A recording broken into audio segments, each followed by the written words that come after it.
Bismillahirrahmanirrahim. Assalamualaikum warahmatullahi wabarakatuh.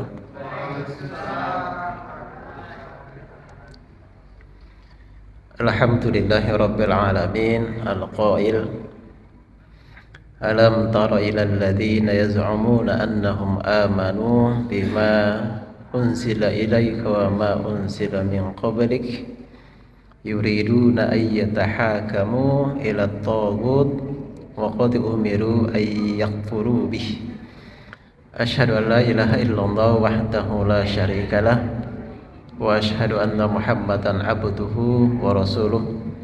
Allahumma salli wa sallim ala sayyidina Muhammadin wa ala alihi wa ashabihi ajma'in, amma ba'du. Bapak-bapak, ibu-ibu sidang jamaah maghrib yang insyaallah dimuliakan oleh Allah Subhanahu wa ta'ala. Pada pertemuan kita bulan lalu itu kita sampai di cobaan yang ditebarkan oleh Dajjal menjelang tibanya hari kiamat. Yang kita bicarakan bulan lalu itu bahwasanya nanti Dajjal itu akan membawa api dengan air. Kalau Dajjal menawarkan api, hakikatnya adalah air. Kalau menawarkan air, hakikatnya adalah api. Jadi Dajjal nanti itu kalau menawarkan surga, hakikatnya itu adalah neraka. Kalau menawarkan surga, hakikatnya itu adalah neraka. Kalau menawarkan neraka, hakikatnya adalah surga. Itu nanti kerjanya Dajjal untuk membolak-balikan yang hak dikatakan batil, yang batil dikatakan hak. Nah, sekarang kita selanjutnya sebagaimana yang disebutkan oleh hadis Rasulullah sallallahu alaihi wasallam yang diriwayatkan oleh Imam Muslim. Salah satu kemampuan Dajjal nanti itu adalah mampu mempengaruhi benda mati dan binatang. Diriwayatkan dari Rasulullah sallallahu alaihi wasallam, nanti Dajjal sebagaimana yang telah lalu, nanti Dajjal itu akan mendatangi semua wilayah kecuali Mekah dan Madinah. Itu kalau Riyadh, ada yang pernah ke Mekah di sini ya? Riyadh, kota Riyadh itu ada di mana ya? Itu ada di Mekah. Memang di dalam kota Mekah atau dia di luar tanah haram? Kota Riyadh itu. Karena Riyadh itu ibu kota dari Arab Saudi kalau tidak salah. Ya, karena kota Riyadh itu kalau bulan-bulan Oktober begini nih, itu namanya Riyadh Season, di mana hiburan-hiburan itu selama 1 bulan penuh itu akan diadakan di kota Riyadh. Termasuk besok lusa itu tinju internasional, memperebutkan sabuk juara. Berapa sabuk itu antara siapa ya? Ada yang tahu beritanya ya? Bitpol ya? Siapa? Ya pokoknya hari-hari inilah itu diadakan di kota Riyadh. Nah, kalau Makkah dan Madinah itu Dajjal tidak bisa masuk. Ya, hari ini Dajjal kecil bisa masuk di kota Riyadh. Orang-orang kafir besok itu akan ngumpul semua di situ menonton pertandingan tinju level internasional. Karena sekarang Riyadh itu semua pertandingan tinju level internasional itu diadakan di Riyadh. Pemodalnya barangkali orang Arab, orang-orang kaya. Nah, ini salah satu kemampuan Dajjal ini ketika akan mendatangi satu kaum dan mengajak mereka untuk menyembahnya. Jadi nanti Dajjal itu akan datang dan akan mengajak manusia untuk menyembah dia. Kaum ini menyambut ajakannya Ia lalu memberi perintah kepada langit untuk menurunkan hujan, maka turunlah hujan. Apalagi kalau kondisi seperti sekarang ya, musim kemarau, PDAM macet, Dajjal lewat, ngajak beriman. Kalau dia mengatakan hujan, maka turun hujan. Wah, itu kehebatannya Dajjal. Ia juga memberi perintah kepada bumi untuk menumbuhkan tanaman, maka tanaman pun pada bertumbuhan semua. Ternak-ternak yang mereka gembalakan pun pulang ke kandang dengan bulu yang tebal, susu yang melimpah dan gemuk-gemuk. Berarti menjadi sejahtera keadaan orang pada waktu itu. Setelah itu Dajjal akan mendatangi satu kaum yang lain dan mengajak mereka untuk menyembahnya, namun mereka menolak dan menentangnya. Jadi ada kaum nanti menerima Dajjal sebagai Tuhan, tapi ada juga nanti kaum yang tetap istiqomah menolak Dajjal sebagai Tuhan. Apa yang terjadi kalau menolak? Setelah itu keadaan kaum yang menentangnya itu berubah sengsara. Dia akan mengalami kesengsaraan dan keprihatinan, mungkin kelaparan terjadi di mana-mana. Tanah mereka menjadi gersang dan tanaman mereka juga mati. Dajjal kemudian berjalan melewati lahan mati dan berkata, keluarkan harta terpendammu. Lahan mati itu pun mengeluarkan harta laksana lebah mengerumuni ratu lebah pohon korma. Hadis riwayat Imam Muslim. Jadi nanti kesaktian, kalau kita mengatakan kesaktian Dajjal itu memang nanti luar biasa, sehingga memang Dajjal nanti itu akan disembah oleh banyak orang yang mengikuti dia. Ya hidup makmur, dikasih hujan, tanamannya tumbuh subur, ternak-ternaknya gemuk-gemuk semua. Tapi kalau menentang Dajjal, sengsara, tanaman tidak ada yang tumbuh, itu binatang ternak juga akan mati semua. Tuh hujan tidak turun-turun. Ya memang dia seperti Tuhan. Kehebatan Dajjal. Dan hadisnya ini sahih karena diriwayatkan oleh Imam Muslim. Kemudian Dajjal mengaku, ya memang kemana-mana dia akan nanti mengaku sebagai Tuhan. Nah, bagaimana cara untuk meyakinkan orang bahwasanya dia itu Tuhan? Nanti dalam hadis riwayat Imam Ibnu Majah dan Imam Al-Hakim itu disebutkan, Dajjal akan berkata kepada orang Arab Badui. Nanti kita lihat ini yang Badui ini yang mana ya? Apa pendapatmu jika aku dapat membangkitkan kembali ayah dan ibumu yang sudah mati? Apakah engkau akan bersaksi bahwa aku ini Tuhanmu? Pria Arab Badui menjawab, iya. Seketika itu muncullah dua setan dalam wujud ayah dan ibunya, lalu berkata kepada pria itu, wahai anakku, ikutilah dia, karena sesungguhnya dia adalah Tuhanmu. Nah, ini salah satu tipu daya Dajjal. Jadi nanti akan mendatangi seseorang, kemudian dia mengatakan, kalau saya mampu menghidupkan orang tuamu, ayah dan ibumu yang sudah meninggal itu, apakah kamu itu akan menyembahku? Maka kalau dia mengatakan iya, maka dia akan menunjuk kuburan orang tuanya. Bangun.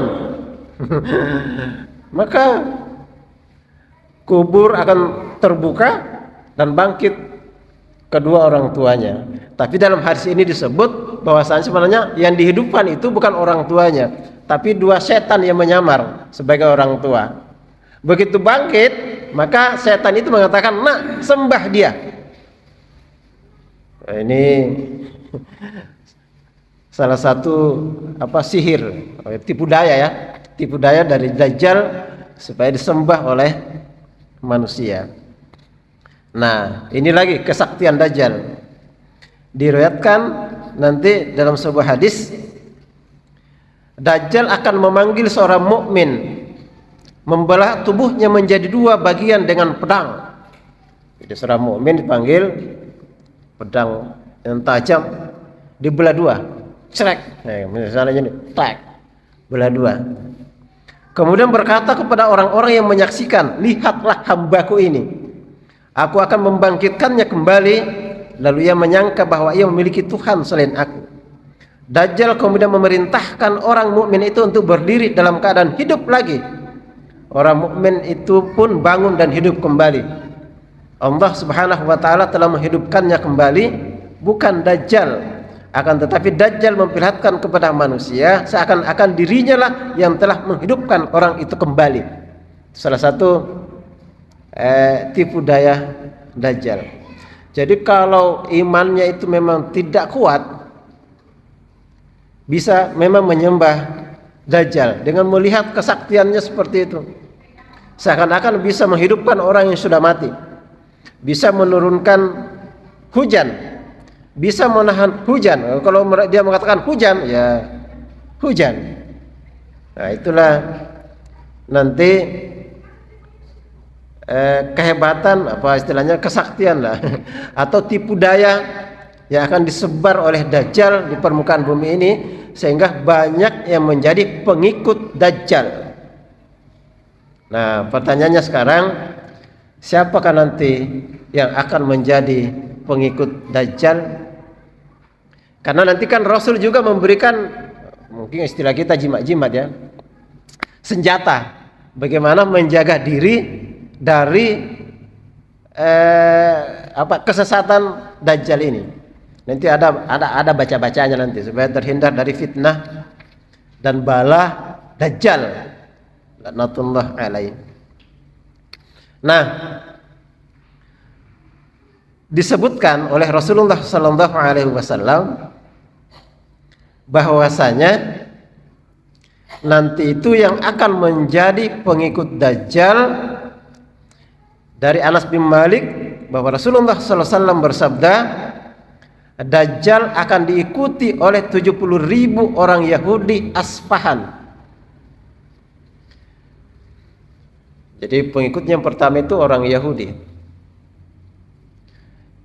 Bahkan sekarang di Israel itu sudah disiapkan tentara yang akan menjadi tentaranya Dajjal. Tapi Rasul di sini mengatakan 70.000 Yahudi di Asfahan. Kalau Asfahan sekarang itu ada di Iran. Kalau Yahudi Israel, berapa penduduknya Israel itu? 4. Sekitar 4 ya, 4 juta. Ini 4 juta menghadapi 2 miliar. Kaum muslimin kan sudah 2 miliar sekarang. Umat Islam tidak berdaya. Yang berdaya itu hanya Gaza saja yang berdaya. Ya, kamu lawan dia. Termasuk sesuatu yang luar biasa karena sudah dibombardir sedemikian lama, tapi Gaza itu masih tetap bertahan. Dah habis-habis. Karena yang pernah ke sana memang penduduk Gaza itu penduduknya adalah orang-orang, ya Pak, orang mengatakan itu Al-Quran berjalan. Kebanyakan penduduknya itu adalah penghafal Al-Quran. Jadi kalau mereka tahan tahan mental untuk menghadapi Gaza, walaupun dihancur leburkan itu tetap bertahan, tidak mau lari, tidak mau meninggalkan Gaza. Berarti yang melawan itu tinggal satu. Hanya Gaza saja melawan. Yang lain-lain pada takut. Nah, sekarang kan katanya perang dengan Iran ya. Dari Libanon juga, dari Yaman, Houthi. Wallahu a'lam, apakah ini perang benaran atau bagaimana? Karena kalau perang betul-betulan itu pasti Israel tidak terlalu lama bertahan kalau tidak dibantu oleh Eropa dan Amerika. Nah, ini masalahnya. Ini juga kapan yang membuat negeri-negeri kaum muslim itu yang lain itu takut melawan Israel. Karena Israel memang itu kecil, tapi di belakangnya siapa dulu? Nah, itu yang ditakuti.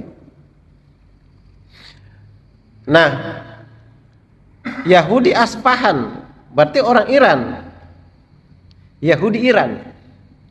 Itu artinya di akhir zaman nanti Yahudi itu akan memasuki Iran. Berarti akan tinggal di Iran. Berarti ini apa, kalau membaca hadis ini berarti pada masa yang akan datang itu sudah diterawang oleh Rasulullah Sallallahu Alaihi Wasallam. Nah, uniknya mereka itu akan memakai at-toyalisah. Nah, bapak-bapak nanti kalau nonton YouTube melihat itu perilaku orang-orang Yahudi yang beribadah. Nanti itu kalau mereka berdoa, biasanya ada pakaiannya itu menutup kepala itu kayak surban, tapi dia tutup kepala. Ada nanti di YouTube. Saya kasih tahu judul YouTube-nya ya, apa nanti dilihat Pak. Ini itu judulnya Pasukan Tentara Pengikut Dajjal Sudah Dibentuk. YouTube-nya YT Crash Islam. Nah, bisa dilihat di situ. Ini anunya kerudung-kerudungnya mungkin enggak lihat Bapak. Dia pakai kerudung seperti itu. Nah, disebut oleh Rasul, nanti pengikut Dajjal itu kerudungnya seperti ini nih. Kalau kayak apa ini? Kayak kerudung memang juga, ditutupi kepalanya ini. Nanti lihat di YouTube lah. Kerudungnya orang Yahudi. Nah, yang unik adalah sekarang itu di tas-tas tentara Israel yang berperang melawan Gaza itu tertulis di tasnya itu memang kafaro, kemudian ada bahasa Israel infidel, ditulis infidel, kemudian di tas itu tertulis kafaro. Di mana nanti memang Dajjal itu salah satu cirinya adalah nanti akan tertulis di jidatnya itu kafaro. Setiap orang akan bisa membaca itu. Sekarang orang-orang tentara Israel itu di tas-tasnya itu, tas-tas perangnya itu, kemudian di baret itu tertulis infidel. Dan ada juga yang tertulis kafaro. Ada juga di pesawat perangnya tertulis kafaro. Sehingga dia mengatakan orang-orang Yahudi itu memang sudah mempersiapkan tentara untuk menunggu datangnya Dajjal. Karena memang dalam kitab sucinya memang dijanjikan Dajjal akan datang dan nanti Yahudi akan menjadi salah satu pengikutnya Dajjal. Kalau Yahudi Israel mungkin nanti akan ikut semua Dajjal ya. Yang disebut di sini Yahudi Iran. Wallahu alam, apakah sekarang di Iran ada pemukiman Yahudi? Wallahu alam. Kalau belum ada, itu artinya pada masa yang akan datang itu Yahudi akan masuk di Iran. Jangan-jangan Iran ini akan kalah perang. Wallahu alam. Nanti bisa ditaklukkan oleh Israel. Itu yang pertama, orang Yahudi. Karena orang Yahudi memang sudah menunggu-nunggu datangnya Dajjal. Itu yang pertama. Yang kedua, yang akan menjadi pengikut Dajjal adalah disebutkan oleh Rasulullah Sallallahu Alaihi Wasallam yang diriwayatkan oleh Imam Bukhari dan Muslim. Pak, ini kalau bicara tentang hadis, berarti hadisnya itu yang paling sahih. Karena sudah sahih menurut Bukhari dan Muslim. Syaikhan. Disebutkan di situ, tak ada satu negeri pun yang tidak disinggahi Dajjal kecuali Mekkah dan Madinah. Dan tak ada satu jalan pun di Mekkah dan Madinah kecuali di sana ada malaikat yang berbaris menjaganya. Sehingga Dajjal akan singgah di padang tandus di balik Uhud. Lalu Madinah bergoncang 3 kali. Semua orang kafir dan munafik pun akan keluar dari sana menemui Dajjal. Hadis riwayat Imam Bukhari dan Muslim. Jadi nanti orang-orang munafik, orang-orang kafir itu jelas akan mengikuti Dajjal. Karena Dajjal itu akan memerangi umat Islam. Dan orang-orang munafik memang dan orang-orang kafir itu memang dalam hatinya itu lebih besar permusuhannya dibanding dengan kata-kata yang keluar dari mulutnya itu. Jadi orang-orang kafir sebenarnya itu dalam hatinya itu permusuhannya itu sangat besar. Jadi apa yang terlontar dari mulut-mulut mereka itu belum seberapa. Yang tersimpan di sini itu lebih besar permusuhannya terhadap orang-orang Islam. Jadi kalau Dajjal datang dengan kesaktian seperti itu, wah itu membahagiakan orang-orang kafir dan munafik yang memang sudah lama ingin menghancurkan orang Islam. Maka dia akan berada di barisan Dajjal, berperang melawan orang-orang mukmin. Ya, alhamdulillah kita ini muslim. Ya, kita berdoa ya mudah-mudahan Dajjal ini belum akan keluar ya. Ya kayaknya masih lama ya. Tapi kita tidak bisa mengatakan lama karena tanda-tanda kecil datangnya kiamat kan keluar semua nih. Tidak ada lagi yang tidak keluar. Berarti tinggal menunggu-nunggu saja tanda-tanda kiamat besar. Dan dalam kitab ini disebutkan tanda kiamat yang paling besar itu di mana kiamat sudah diambang pintu. Yang pertama disebut di sini adalah munculnya Dajjal.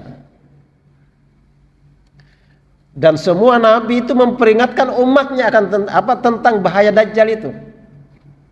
Saking berbahayanya itu Dajjal.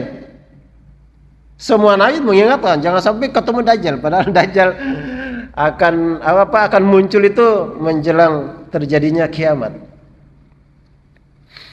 Alhamdulillah kita muslim. Ya muslim yang baik-baik, muslim yang utuh.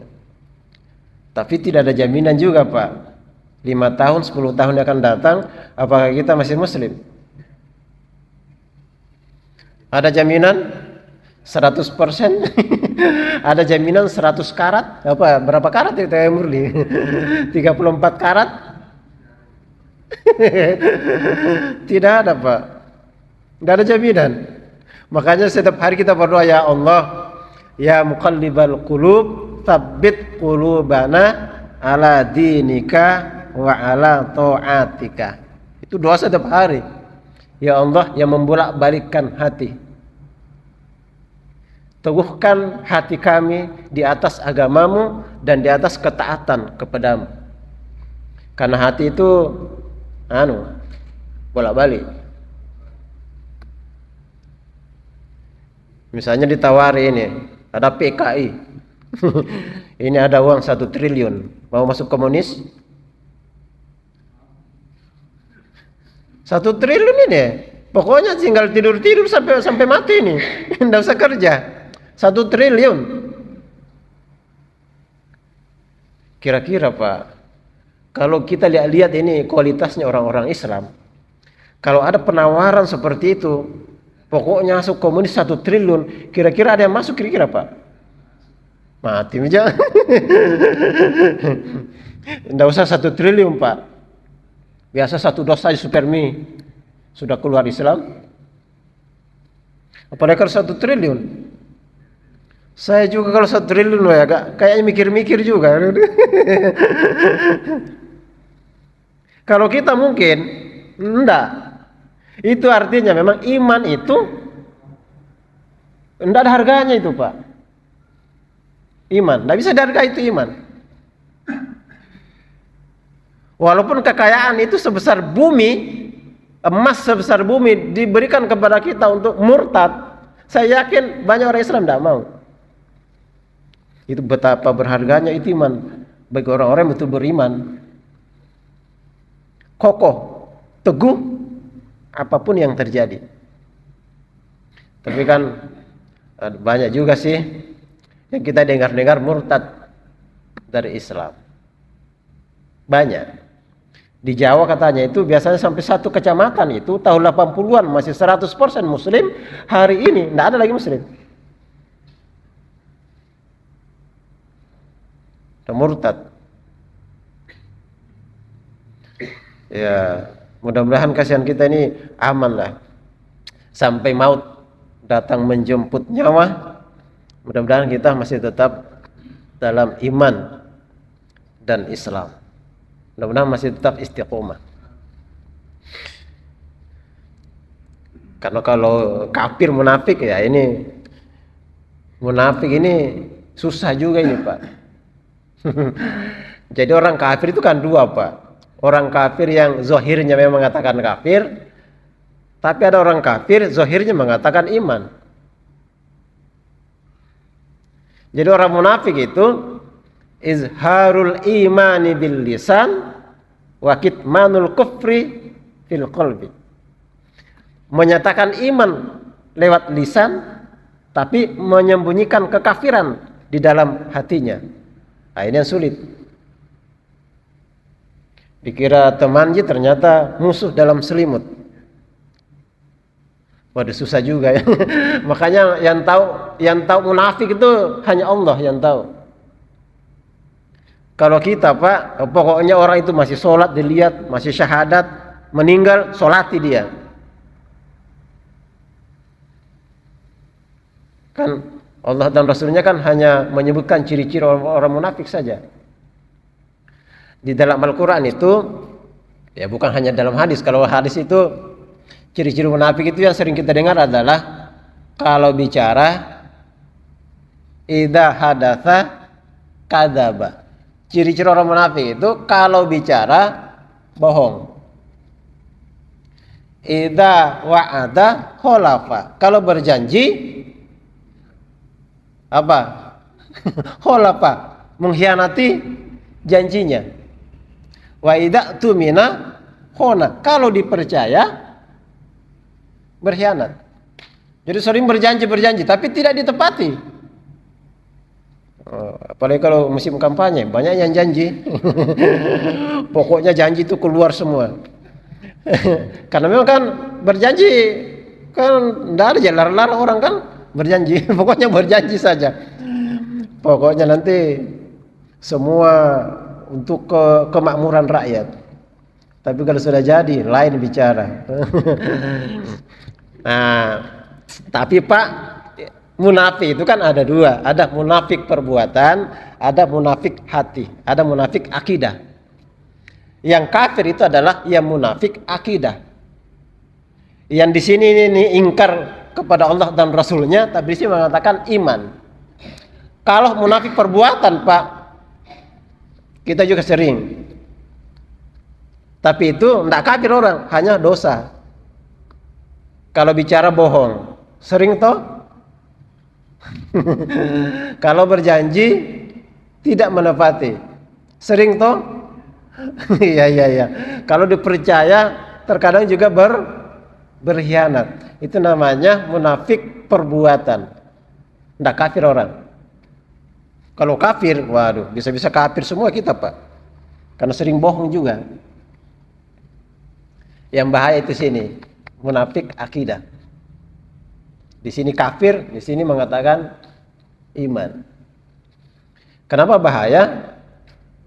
Pada perang Uhud itu, Abdullah bin Ubay bin Salul itu awalnya mengikuti pasukan Islam. Tapi di tengah jalan dia bawa tarik orangnya, 300 orang. Kembali ke Madinah. Itu bahaya orang munafik itu. Orang sedang berperang, dia lari pulang. Nah, itu bahaya. Kalau kita dalam keadaan perang, Pak, kemudian ada yang lari, itu mempengaruhi yang lain. Kalau misalnya ini berperang, sama-sama berperang, ini lari satu, ini pasti ngelirik, wah dia lari. Jadi kalau ada lari satu itu bahaya. Bisa-bisa pada lari sama orang. Ya, kita berlindung kepada Allah dari penyakit nifak, penyakit munafik. Nah, dalam Al-Quran itu salah satu contoh ciri-ciri orang munafik itu adalah kalau diajak kepada Allah dan Rasulnya, kalau diajak untuk berhukum dengan hukum Allah, maka kamu akan melihat orang-orang munafik itu akan menghalangi manusia dari jalan Allah. Itu salah satu ciri-ciri orang munafik. Jadi kalau kita itu diajak untuk berhukum dengan hukum Allah, berhukum dengan syariat Allah, maka kita akan melihat orang-orang munafik itu akan menghalangi kita. Muncul semua. Ya, akan menghalang-halangi orang. Mungkin menakut-nakuti juga nanti. Nah, kalau syariat Islam ini diterapkan seperti ini, tidak semua orang Muslim. Bagaimana caranya? Pokoknya orang-orang munafik itu dengan berbagai macam cara itu akan menghalangi orang-orang Islam untuk menerapkan syariat Allah Subhanahu wa ta'ala. Bisa-bisa nanti orang-orang munafik, orang-orang yang lantang meneriakkan penerapan syariat Islam, nanti bilang, wah ini kayaknya radikal ini. Makanya perlu deradikalisasi ya, supaya tidak radikal.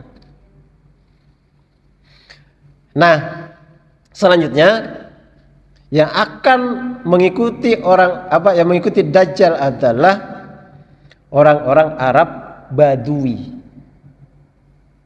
Ini Badui kayaknya yang pedalaman ya. Yang pedalaman sekali itu.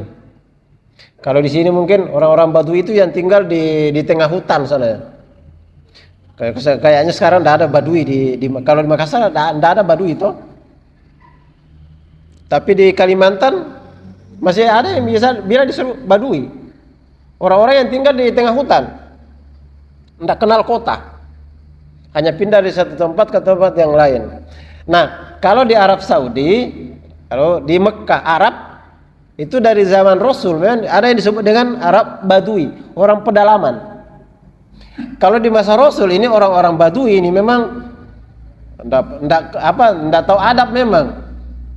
Contoh misalnya, ini paling sering kita baca ini kalau belajar fikih tentang toharo, kita baca ini hadis. Suatu ketika ada orang Arab Badui masuk masjid, mau kencing dia. Begitu mau kencing, dia ke sudut-sudut masjid saja, buka celana kencing. Tidak lihat dia orang. Itu memang orang Arab Badui kan tidak ada adab-adabnya. Sahabat ini marah semua, mau dipukul itu Arab Badui. Bahkan dalam satu hadis disebutkan para sahabat marah mau membunuhnya itu. Maka Rasul mengatakan, jangan, biarkan saja dia, biarkan dia kencing, kasih habis dulu kencingnya. Kan tidak enak itu Pak, kalau setengah kencing ditahan, wah itu jadi penyakit. Jangan, biarkan dia diselesaikan hajatnya. Setelah selesai kencing, Rasul mengatakan, ambil setimba air, kemudian disiram. Karena masjid dulu Pak kan berpasir. Belum seperti ini. Di masa Rasul itu atapnya atap daun korma, tiang-tiangnya juga dari tiang korma, lantainya itu pasir. Dan sahabat itu dan Rasul terkadang kalau sholat itu pakai sandal. Ini termasuk sunnah Pak ya, pakai sandal. Walaupun saya di Makassar belum pernah lihat orang masuk masjid sholat pakai sandal. Karena Rasul mengatakan berbedalah dengan orang-orang Yahudi dan Nasrani, di mana dia kalau beribadah tidak pakai sandal, kita pakai sandal. Makanya itu ada kisah. Suatu saat Rasulullah SAW menjadi imam, tiba-tiba Rasulullah SAW melepas sandalnya bagian kanan. Nah, karena sahabat lihat Rasul menanggalkan sandalnya, sahabat ikut semua, tanggalkan semua sandalnya. Ya namanya ikut, ya Rasul apa dibuat dia ikut. Selesai sholat, Rasul heran, kenapa ini sandalnya yang sebelah kanan ditanggalkan semua? Sahabat bilang, kan Rasul tadi melepas sandalnya yang sebelah kanan, ya kita ikut lepas sandal. Rasul mengatakan, tadi ketika sholat Jibril memberitahu saya di sandalnya itu ada najis, makanya dilepas. Makanya kalau dalam keadaan sholat kemudian ada najis, kalau di baju kan susah dilepas, atau di celana, bagaimana caranya? Tapi kan tidak pernah terjadi, tapi bisa saja terjadi di celana siapa tahu ada najis, Yang kita tidak tahu, selesai sholat, wah ternyata adanya nya anak-anak di sini nempel gitu. Nah, apakah sholatnya diulang atau tidak? Kan biasa surapi sholat baru ditahu. Oh ternyata ada najis. Bagaimana? Diulang. Nah, ini di sinilah bahasanya para ulama gitu. Ada mengatakan diulang, ada mengatakan tidak. Rasul itu sholat memakai najis. Tapi ketika tahu dan dia bisa melepasnya, sholat yang sebelum dilepas itu masih tetap sah. Kecuali kalau alam ini ya, apakah diulang atau tidak nanti dibaca lah. Bagaimana kalau selesai sholat baru junub, ditahu tadi berupa mandi besar, baru dia imam lagi, Pak Imam. Kalau begitu jangan bilang-bilang sama makmum, diam saja ya, biarlah diulang sendiri sholatnya, pergi mandi diulang, jangan diumumkan. Saudara-saudara yang ikut saya tadi sholat maghrib, silahkan diulang semua sholatnya karena saya tadi junub. Jangan. Salat makmumnya itu tetap sah. Nah, itu terjadi pada masa Umar pernah dulu. Jadi begitulah. Itu orang-orang Badui kalau memanggil Nabi langsung dipanggil namanya saja itu. Tidak ada adab-adabnya gitu. kalau ya Rasul atau ya kan ya Rasulullah. Kalau manggil para sahabat tidak sebut nama. Kayak kita juga kan kalau anak manggil bapak baru sebut namanya kan tidak enak. Ada kalau anak di sini kalau panggil orang tua langsung namanya bapaknya dipanggil. Tak lewat-lewat itu anak pernah langsung disebut nama bapaknya.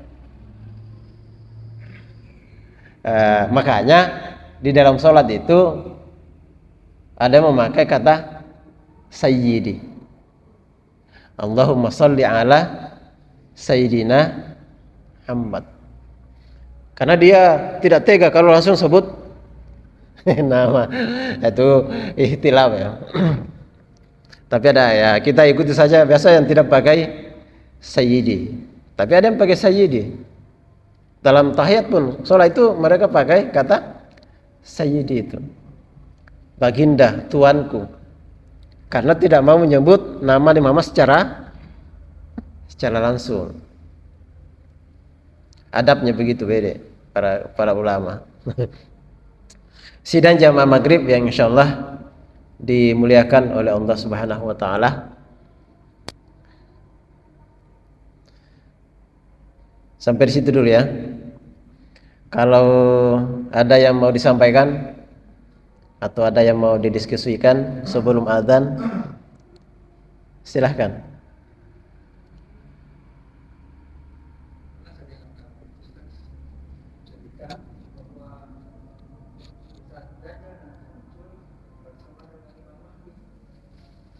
Ya. Ya. Nah, di sini nanti dibahas Imam Mahdi. Tapi nanti akan memimpin perang melawan Dajjal itu adalah Nabi Isa alaihissalam. Yang membunuh Dajjal nanti itu adalah Nabi Isa alaihissalam. Dan nanti Imam Mahdi itu nanti ke depan ada Imam Mahdi nanti itu akan mengimami sholat kaum muslim. Kemudian turun Nabi Isa alaihissalam di Masjid Putih. Kalau tidak salah masjid itu ada di Damaskus, wilayah Syam. Sekarang wilayah Syam itu, kalau Damaskus sekarang di Suriah, situ Damaskus. Ya karena kaum muslimin sudah terpecah belah. Di masa Umar kan Syam itu hanya satu gubernuran itu. Jadi Palestina, kemudian Libanon, Yordania, Suriah, Israel, itu hanya satu gubernuran itu. Namanya wilayah Syam. Ibu kotanya Damaskus. Gubernurnya Muawiyah pada masa Umar bin Khattab. Sampai Imam Ali itu gubernurnya masih Muawiyah. Sampai kemudian Muawiyah perang dengan Ali. Yang akhirnya Imam Ali terbunuh. Kemudian kepemimpinan diambil oleh Hasan. Hanya 6 bulan. Kemudian terjadi namanya perdamaian. Hasan menyerahkan kekuasaan kepada Muawiyah. Nah, begitu nanti urutan-urutannya ini. Setelah Dajjal nanti akan turun Nabi Isa, akan ada Imam Mahdi. Ya, karena sudah masuk waktu, kita tutup. Demikian yang bisa kami sampaikan. Mohon maaf atas segala kekurangan. Billahi taufiq wal hidayah. Assalamualaikum warahmatullahi wabarakatuh.